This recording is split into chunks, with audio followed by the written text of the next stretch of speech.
నమస్తే రమగారు. నమస్తే జయ. రమగారు, వాతావరణం మారిన ప్రతిసారి చాలా జాగ్రత్తలు తీసుకుంటూ ఉంటాం. అయినా సరే ఒక్కసారి అందరినీ జ్వరాలని, జలుబులని, దగ్గులని ఒకసారి టచ్ చేసి వెళ్తూ ఉంటుంది. సీజనల్ టచ్ తప్పదుగా. అవును, అవును. టచ్ తప్పదు. మంచిదేనా రమగారు అలా సీజనల్ గా రావడం కూడా? మంచిదే, బాడీ అడ్జస్ట్ అవుతుందమ్మా. ఓకే. పెద్ద జబ్బు చేసే తాకట్టులో ఉన్న బంగారాన్ని విడిపించి ఆ రోజు ఆన్లైన్ రేటుకే మేము కొంటాం. Sharma gold company. చెప్పలేం కానీ ఆ, ఆ, ఒక మాదిరి దగ్గు జలుబు వస్తే ఇమ్యూన్ అవుతాం మనం. ఆ. అంత చెడేం కాదు, కనుక అదేలేండి. తప్పదు. ఇంకా వాతావరణంలో ఒక కుదుపు. ఉమ్. ఇప్పుడు ఆ కుదుపుని అన్ని శరీరాలు తట్టుకోలేకపోతాయి. అవును, అవును. కొన్ని సివియర్ గా మూలపడతాయి. ఎంతో కొంత ఇబ్బంది పడేవి ఎక్కువగా ఉంటాయి. అవును. చిన్న పొన్న ఇబ్బంది, పొద్దున్న లేవగానే వాయిస్ మారిపోవటం, ఇలా బరక గొంతు జీరగా రావటం. జీరగా రావటం. నేను పొద్దున్నే ఫోన్ తీస్తే నేనని ఎవ్వరు అనుకోరు చేయ. ఆ, నాకు గాలి ఎక్కువ కావాలి, ఓకే. ఎక్కువ దుప్పటి కప్పుకోను, మధ్య మధ్యలో బెడ్షీట్ తీసేస్తా, చల్లగా కావాలనిపిస్తుంది. తెల్లారిసరికి ముక్కు మూసిపోతుంది. శరీరానికి గాలి కావాలి, మొహానికి గాలి వద్దు. అవును, పిల్లలకి కూడా బాగా జలుబు చేస్తా ఉంటది రమ్మగారు. పొద్దున్న గొంతులు బారిపోతాయి. ఈ సంవత్సరం ఏంటండి, డిసెంబర్ వచ్చిన పెద్దగా అంటే మరి మనకు తెలియట్లేదో ఏమో గానీ పెద్దగా చలి ఉన్నట్టు అనిపించలేదు నాకు. ఏమంటారు? తక్కువే ఉంది. ఎండలు పేలగొడేస్తాయి ఈసారి. అంతేనా? చలి తక్కువే. తక్కువే అయినా కూడా సీజనల్ వైరల్ ఫీవర్స్ అన్ని ఎక్కువగా ఉన్నాయండి బాబోయ్. అవన్నీ ఉన్నాయి. అందరికి గొంతు నొప్పులు, జలుబులు, జ్వరాలు. సరే, పిల్లల గురించి మాట్లాడుకుందాం రమ్మగారు. పిల్లలకి ఏం జాగ్రత్తలు తీసుకోమంటారు? ఎందుకంటే బాబా ఎన్ని రోజులని స్కూల్స్ మానిపిస్తాము? 2 రోజులకు ఒకసారి కిసు కిసు కిసు అనుకుంటూ వస్తున్నారు ఇంటికి. కానీ మాన్పించలేం కదా. మానిపించలేం కదా మరి పిల్లలకి ఫ్రిడ్జ్ లో ఆహారం పెట్టద్దు, ఫ్రిడ్జ్ లో పెరుగులు పెట్టద్దు, రాత్రిపూట పెరుగన్నం బంద్, పెరుగు మజ్జిగ అన్ని బంద్. పెరుగు మజ్జిగ రాత్రిపూట వద్దు. ఈ సీజన్ లో పెరుగు మజ్జిగ పెట్టకండి. చల్లటివేవి తినివ్వదు, ఐస్ క్రీములు తినివ్వదు. డైజెషన్ బాగుండేలాగా చూసుకోవాలి. శీతాకాలం డైజెస్టివ్ సిస్టమ్ కొంచెం పడుకుంటుంది మామూలుగానే, మనకు కూడా మందంగా ఉంటుంది కదా. అవునవును. ఏదో కొంచెం వేడివేడిగా అన్నం, ఆహారం వేడివి, నిలవబెట్టినవి పులవబెట్టినవి పెట్టద్దు, తినొద్దు. మన పిల్లలకి పెట్టకూడదు. ప్రధానంగా స్వీట్స్ అవి రాత్రిపూట పెట్టద్దు. అవి ఎక్కువ ఉదయకాలం థ్రోట్ ఇన్ఫెక్షన్కి కారణం అవుతాయి. పంచదార వేసినవి రాత్రిపూట ఇచ్చామనుకో, తెల్లవారేసరికి జలుబు చేస్తుంది. శైత్యం కదా, అది జలుబు చేసే లక్షణం. అవును. ఆల్రెడీ చల్లదనము, 2 కలిసి ఇబ్బంది అవుతుంది. ఓకే. చాక్లెట్లు, స్వీట్లు రాత్రిపూటనో, లేట్ నైట్ డిన్నర్లు అవి చేయనివ్వద్దు. పెందరాళ్ళే తినటం, పెందరాళ్ళే పడుకోవటం, సాధ్యమైనంత ఇళ్లల్లో ఉండటం. ఈ డిసెంబర్లోనే పార్టీలు ఎక్కువ వస్తాయి. అవును కదా. పిల్లల్ని తీసుకెళ్లాల్సిన ఇది లేకపోతే శుభ్రంగా మానేసి వాళ్ళని ఇంట్లో ఉంచండి.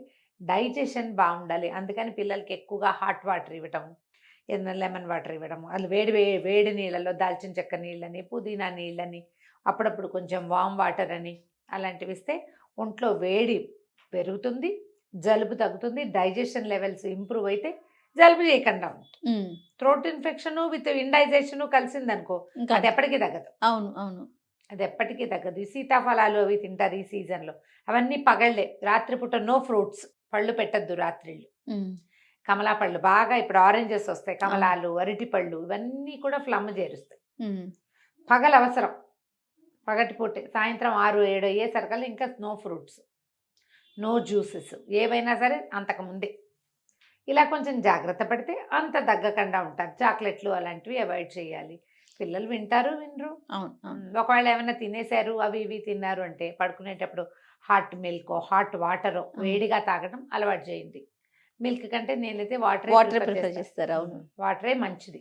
అప్పుడు ఈ లోపలికి చేరినటువంటి పదార్థాలని కొంచెం అది అరగదీస్తుంది. అది ఇండైజెషన్ గాను ఫ్లమ్ గాను మారిపోకుండా ఏదో కొంచెం బెటర్గా ఉంటుంది. కాస్త పిల్లలకి ఈ సీజన్లో ఆయిల్ మసాజ్ చేయటం, బాగా నువ్వుల నూనె తలకి ఒంటికి మసాజ్ చేయటం, ఎక్కువ స్నానం, ఒంటికి కూడా చేయ చాలా మంచిది. సీజనల్ మసాజులు చాలా మంచివి. ఈ సీజన్లో స్కిన్ పాడవకుండా ఉంటుంది కదా. అవును, స్కిన్ పాడు కాకూడదు మనకి.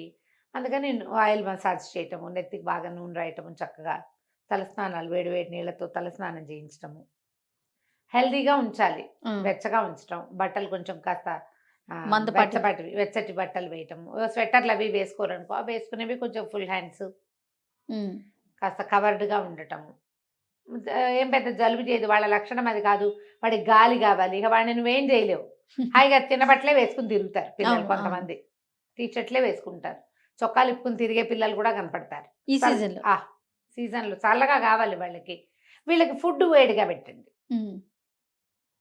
ఫుడ్ వేడిగా పెట్టడం ఇంకా చేసేదేం లేదు. కొంచెం కషాయాలు అలవాటు చేస్తుంటే మొన్న కోవిడ్ అప్పుడు అంతమంది అందరి పిల్లలకి కషాయాలు అలవాటైనాయి అవునండి. కదా. గ్రీన్ టీలు ఎలాంటి కషాయం ఇవ్వమంటారండి? ఇప్పుడు ఈ కాలంలో అయితే మనము ఏమన్నా తిప్పతీగ అవి దొరుకుతాయి జయ. 2-3 తిప్పతీగలు వేయచ్చు. తమలపాకు కషాయం ఒకటి చాలా బాగుంటుంది. తమలపాకు ఆ, ఎట్లా అండి? ఏముంది 2 తమలపాకులు తుంపి నీళ్ళలో వేయటం, పొయ్యి మీద 2 తెరలించడం, పోసేయటం గ్లాసులో. నువ్వు తేనె ఉప్పు నిమ్మరసం వేసుకో, తేనె నిమ్మరసం వేసుకో. మార్నింగ్ కూడా తాగొచ్చాను నేను ఇవాళ. గొంతు చూడు మారిపోయింది కదా. ఆహా. ఓకే. తమలపాకు దాంతో ఏమవుతుందంటారు? ఫ్లమ్ తగ్గిపోతుంది. ఓ. ఫ్లమ్ తగ్గుతుంది. తమలపాకు టీ చాలా హాయిగా ఉంటుంది. చిన్నగా కలర్ మారుతుంది జయ. ఆ, పాన్ వాసన వస్తుంది, తమలపాకు వాసన వస్తాయి నీళ్లు. ఓకే. శుభ్రంగా వేడిగా తాగండి, భలే హాయిగా ఉంటుంది. ఎవరైనా ఫ్రెండ్స్ వచ్చినప్పుడు ట్రై చేయండి. నేను కరివేపాకు టీ ఒకటి చాలా ఆ, బాగుంటుంది. కరివేపాకు ఐడియా ఉంది. ధనియాలు, కాస్త జీలకర్ర, మిరియాలు వేసుకోవచ్చు. అల్లము మిరియాలు కషాయము, తులసి అల్లము మిరియాలు కషాయము అలాంటివి తాగొచ్చు. ఇవి కషాయాలుగా కాన్కాషన్ లాగా డికాక్షన్ లాగా చేయక్కర్లా. కొంచెమే వేసి నీళ్లు మరిగించిన హాట్ వాటర్ తాగటం వల్ల ఇన్ఫ్యూజ్డ్ వాటర్స్ అంటారు. ఇన్ఫ్యూజ్డ్ అంటే ఏం పెద్ద వ్యవహారం ఏం లేదు. అల్లం దంచావు శుభ్రం కడిగేసి, బాగా మట్టి లేకుండా, అల్లంలో మట్టి ఉండిపోతుంది, అవును. సన్నగా మెత్తగా దంచేసేయండి. దాన్ని ఒక గ్లాసులోనో గిన్నెలోనో పడేసి వేడి వేడి మరుగునీళ్ళు పోసి మూత పెట్టండి 5 నిమిషాల పాటు. చాలు. ఇన్ఫ్యూజ్డ్ ఉమ్. మెల్లిగా ఉంటే అప్పుడు కాసిన తాగండి. అట్టే వేడిగా లేకపోయినా పర్వాలేదు. నా దగ్గర ఇంత ఫ్లాస్క్ ఉంది. నేను ఆ ఫ్లాస్క్లో ఒక దాల్చిన చెక్క పడేసుకుని నీళ్ళు పోసుకుంటున్నాను. అందులో వేడి నీళ్ళు వేడి పోసుకుంటారా? నీళ్ళు పోసుకుంటాను. ఆ దాల్చిన చెక్క నానుతూ Flavour. ఉంటుంది కదా, ఫ్లేవర్ ఉంటుంది. నానిన దాని తాలూకు ఇన్ఫ్యూజ్డ్ వాటర్ కూడా వస్తుంది. అలా చేయొచ్చు.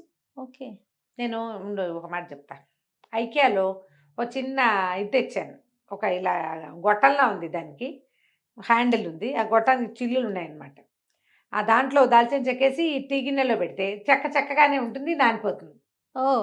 చిల్లుల గిన్నె ఐకే బాగుంది. బుజ్జికి ఇంత గిన్నె, ఆహా. కిందంతా హోల్స్ ఉన్నాయి. ఆహా. దానికి ఒక బుజ్జి హ్యాండిల్ ఉంది. ఆ, అందులోంచి తీసి నేను దాన్ని మళ్ళీ యాడ్ కింద ఏదో పెట్టక్కర్లా. ఆ. దీన్ని ఎత్తి ఒక బుజ్జి గిన్నె ఇచ్చాడు దానికి. ఆ గిన్నెలో పెడితే కింద ఉండదు. ఆ. మళ్ళీ టీ పెట్టుకున్నప్పుడు మళ్ళీ దాల్చిన చెక్క ఎత్తి ఆ Yes, టీ yes. గిన్నెలో పెడుతున్నాను. బాగుందండి. ఎంత హాయిగా పె- ఉందిగా. ఎంత పెట్టుకున్నారు? 100, 110 రూపాయలు. నేను వీడియోస్ ఎక్కడో చూశాను అది యాడ్. ఇది వరకు ఇంకోటి కొనుక్కొచ్చేవాళ్ళం.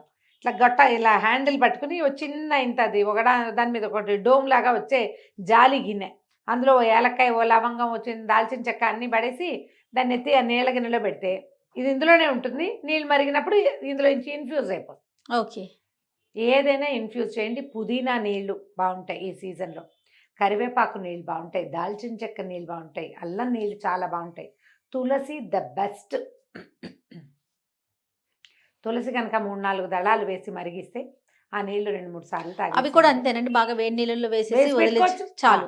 వేసి పెట్టుకున్నా సరిపోతుంది. మరిగిస్తే వచ్చే రుచి వేరు, మరుగు రుచి. ఇలా కూడా చేయొచ్చు.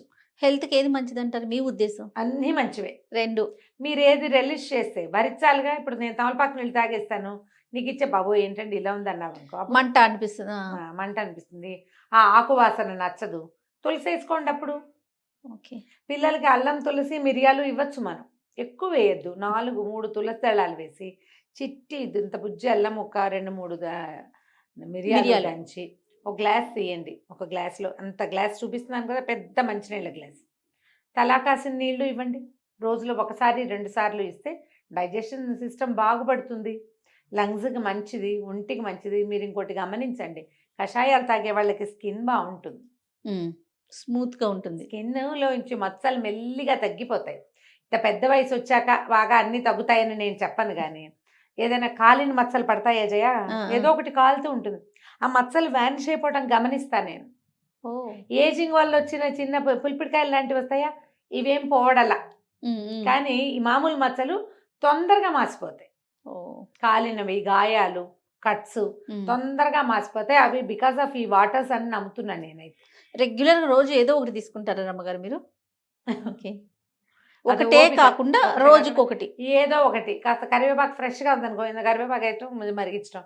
ఎవడైనా పిల్లాడు ఒకటి ఉంటే మరి నువ్వు కూడా తాగుతావా అని మనం కొంచెం బతిలాడి భంగపడి ఏదో చిచ్చి నాకు వద్దంటాడు, తేనేస్తా, నిమ్మకాయ ఇస్తా, అదేస్తా, ఇదేస్తా అని. సో పిల్లలకి ఇమ్మంటారు. చేయండి, అలవాటు చేయండి. దీనివల్ల ముందులో పిల్లలు కూడా బ్యాడ్ హ్యాబిట్స్ అవ్వకుండా ఉంటాయమ్మా. గుడ్ హ్యాబిట్స్లో ఉంటారు పిల్లలు. ఇది ఒక ఆలోచన, Yes, అవునా yes. కాదా తెలీదు, నేను నమ్ముతున్నా దాన్ని. Okay okay. కొంచెం టీ కాఫీలు కాకంటే కూడా ఇది ఇది చేసుకోవచ్చు మంచిది కదా, కదా. హెల్త్ బెనిఫిట్స్ ఈ రుద్రజేడు ఒకటి ఉంది మన దగ్గర. రుద్రజేడు అంటే సబ్జా గింజల చెట్టు, ఐడియా ఉందా నీకు? సబ్జా గింజల చెట్టు. అవును. సబ్జా గింజలు ముట్టుకుంటే ఒక మంచి వాసన వస్తుందా? అవునవును. ఏమిటో నాకు ఆ నీళ్ళు ఇష్టం చేయ. సబ్జా గింజల నీళ్ళ, అన్ని ఆకుతో నీళ్ళ. ఆకుతో నీళ్ళు తమాషా వాసన వస్తుంది. ఓకే. నాకు అది కూడా ఇష్టమే. నేను ఎవడో అడవిలో పుట్టాల్సింది కాదు.